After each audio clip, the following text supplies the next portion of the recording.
கொத்தனார் ஊழியர் சங்க சக தொழிலாளர்களுடன் கரண்டி மண்வெட்டி தூக்கி ஆடல் பாடலுடன் ஊர்வலம். மன்னராட்சியை மக்களாட்சியாக மாற்றுவேன் என காளீஸ்வரன் வித்தியாசமாக வேட்புமனு தாக்கல்.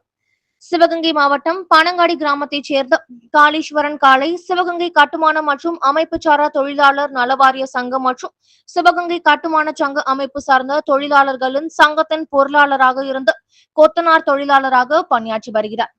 இவரென்று வேட்புமனு தாக்கல் செய்வதற்காக கொத்தனார் ஊழியர் சங்கத்தைச் சேர்ந்து தனது சக தொழிலாளர்களுடன் வித்தியாசமான முறையில் ஊர்வலமாக வந்தார்.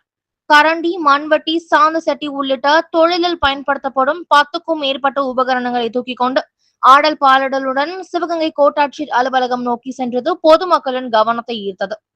பின்னர் வேட்புமனு தாக்கல் செய்த காளீஸ்வரன் செய்தியாளர்களிடம் பேசுகையில், தற்போது நடைபெற்று வரும் ஆட்சி மன்னராட்சியை போன்றது. எங்களை போன்ற கொத்தனார் தொழிலாளர்களுக்கு உரிய சங்கமும் தங்குவதற்கான வசதியும் இல்லை. நான் வெற்றி பெற்றால் தொழிலாளர்களின் அனைத்து தேவைகளையும் பூர்த்தி செய்து இந்த மன்னராட்சியை மக்களாட்சியாக மாற்றுவேன் என்று தெரிவித்தார்.